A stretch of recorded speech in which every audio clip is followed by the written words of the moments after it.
शिवपुर नाम के एक गांव में नंदू नाम का एक रसोई रहता था। नंदू उस गांव में एक छोटा सा होटल चलाता था, जिसमें वो सुबह नाश्ते में tomato bath, lemon rice, idli, masala dosa, उद्दीन वड़ा, सांबर ऐसे अनेक तरह के स्वादिष्ट खाना बनाता था और दोपहर को वो रसम राइस, राइस से सांबर, अचार और हर रोज एक सब्जी बनाकर खिलाता था। इस व्यापार से आने वाले पैसों से वो अपना गुजारा करता था। नंदू का एक छोटा भाई था, चंदू। वो बहुत आलसी और कम परिश्रम वाला था। वो बिना कुछ काम किए ही यूं ही आवारा गर्दी करता था। नंदू अपने पिता की मौत के बाद होटल की जिम्मेदारी लेके होटल चलाया करता था। नंदू की रोज की मेहनत की कमाई से आधा हिस्सा चंदू उससे लड़ाई करके ले जाता था। एक बार नंदू बोलता है, सुनो चंदू, इस होटल पे तुम्हारा भी हक है, लेकिन बिना कुछ काम किए पैसे ले जाते हो। ये कहाँ का न्याय है? ये पूछते ही अपने भाई से चंदू ऊंची आवाज में बोलता है, क्या भाई, तुम्हें क्या लगता है तुम मुझे बहुत पैसे दे रहे हो? मेरा भाई कुछ कमा सके ये सोच के तुझे होटल दिया था। अगर तुझसे पैसे कमाने नहीं हो रहे हैं तो मुझे बोलो, मैं आज से होटल चलाता हूँ। ये कहकर चंदू वहां से चला जाता है। चंदू सिर्फ बातों का शहंशाह था, उससे कुछ काम नहीं हो सकता है। ये सोचकर नंदू अपने काम पे लग जाता है। इस बीच एक दिन नंदू बीमार पड़ा और दिन पे दिन उसकी बीमारी बिगड़ती गई।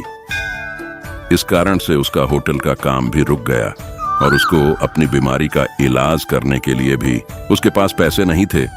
तब नंदू होटल को अपने भाई चंदू को सौंपने का निर्णय लेके, चंदू, जैसे कि तुम जानते हो, मेरी सेहत की वजह से मुझे पहले जैसे काम करना मुमकिन नहीं हो रहा है। अगर तुम थोड़ी लगन से ये होटल चला लेते हो तो तुम्हें काम मिल जाएगा और मुझे भी कुछ मदद होगी।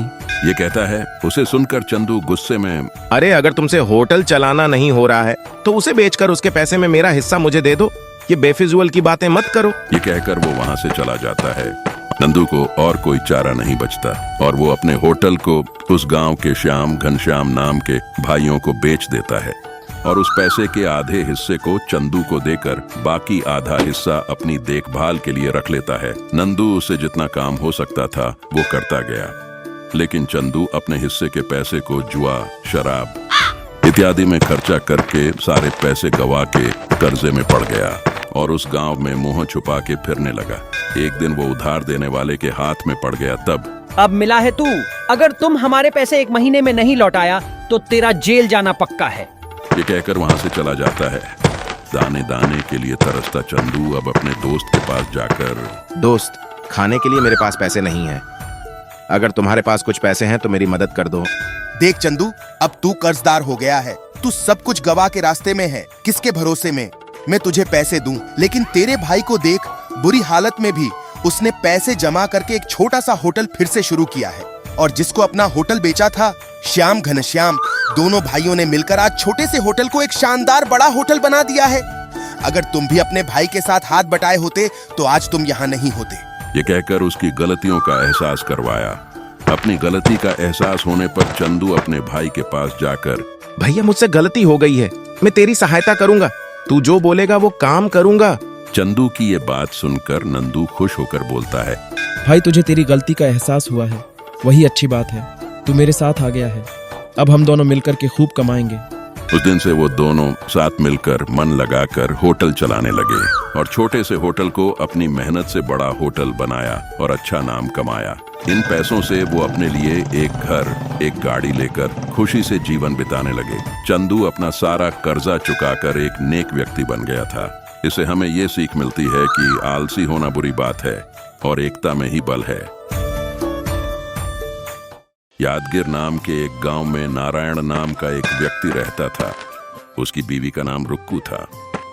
अगर उसकी बीवी जाओ, जाके कुएं में गिर जाओ बोलती थी तो नारायण पूछे बिना सीधा जाकर कुएं में गिर जाता था और बाहर आकर पूछता था, रुक्कू, तुमने मुझे कुएं में गिरने के लिए क्यों कहा? बहुत ही मासूम और प्यार से पूछता था। नारायण अपनी पत्नी की हर बात को आकाशवाणी समझता था। अगर नारायण की पत्नी एक रेखा भी खींचती थी तो वह उसे पार नहीं करता था। अगर वह एक रेखा खींचने के लिए तैयार होती थी तब भी वह उस तरफ सिर करके भी नहीं सोता था। नारायण जो कुछ कमाता था वह सारे पैसे अपनी पत्नी रुक्कू को दे देता था और अगर उसको 1 रुपया भी चाहिए तो वो अपनी पत्नी के आगे हाथ फैलाता था।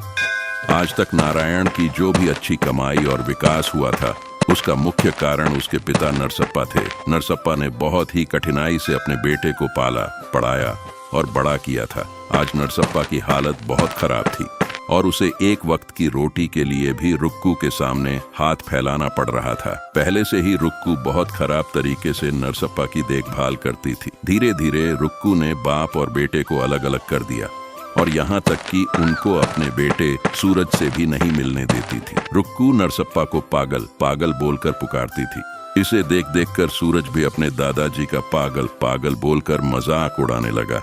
लेकिन सूरज को दादाजी बहुत प्यार से मेरा सोना है तू, मेरा चंदा है तू, बेटा मेरे पास आओ, दादाजी को एक किस्सी दे दो, बोलते हुए सूरज को बुलाते थे। लेकिन सूरज किस्सी चाहिए तेरे को किस्सी, ए पागल बुढ़े चुप होके सो जा। ऐसा बोलते हुए दादाजी का अपमान करता था। यह सब सुनकर भी नारायण कुछ भी सुनाई नहीं दिया, जैसे बर्ताव करता था। लेकिन रुक्कू सूरज को बोलती है, शाबाश बेटा, उस पागल बुड्ढे को बहुत ही सही उत्तर दिया। लो चॉकलेट खाओ। इसके साथ साथ रुक्कू नरसप्पा को कल का बचा हुआ चावल, रोटी और सड़ा हुआ खाना देती थी। अंदर ही अंदर नरसप्पा बहुत दर्द सहता था। इन सब बातों को बेटे से बोलने का भी कोई फायदा नहीं था। नरसप्पा बहुत रोता था और ऊपर से पोता सूरज भी नरसप्पा का बहुत अपमान करता था। रुक्कू का छोटा भाई अरविंद बेंगलोर में सॉफ्टवेयर का काम करता था। अरविंद की पत्नी बहुत ही अच्छे और नर्म स्वभाव की थी। रुक्कू के पिता रंगैया भी छोटे भाई अरविंद के साथ ही रहते थे। छोटे भाई अरविंद और पिता को देखने के लिए रुक्कू और सूरज दोनों बेंगलोर आते हैं। पोते को देखते ही रंगैया, अरे मेरे सोना, इधर आओ बेटा, मेरे पास आओ, नाना जी को एक किस्सी दे दो। तब सूरज बोलता है, किस्सी चाहिए तेरे को किस्सी, ए पागल बुढ़े चुप होके सो जा। ये बोलकर माँ के पास जाता है। मामा इस पागल बुढ़े को सही उत्तर दिया ना, इसलिए अब मुझे एक चॉकलेट दो। रुक्कू को बहुत ही जोर का झटका लगा। बेटी के स्वभाव को देखते हुए रंगैया नरसप्पा के दर्द और हालत को समझ गया था। रुक्कू, हम बच्चों को जो भी सिखाते हैं, बच्चे वही सीखते हैं और वही करते हैं। खाली कागज की तरह होता है उनका दिल। हम जो भी उस कागज में लिखेंगे, कल वो उसी को दोहराएंगे। रुक्कू, आज अगर तुम नहीं बदलोगी तो कल तेरे साथ भी यही होगा। कुछ अच्छी बातें बोलकर समझाकर बेटी को घर भेजता है। घर आते ही रुक्कू अपने ससुर जी के पैर पड़कर बोलती है, ससुर जी, मुझे माफ कर दो, मैंने आपको बहुत दुख पहुंचाया है। आज के बाद मैं आपको कोई दुख नहीं पहुंचाऊंगी। ये बोलते हुए माफी मांगती है।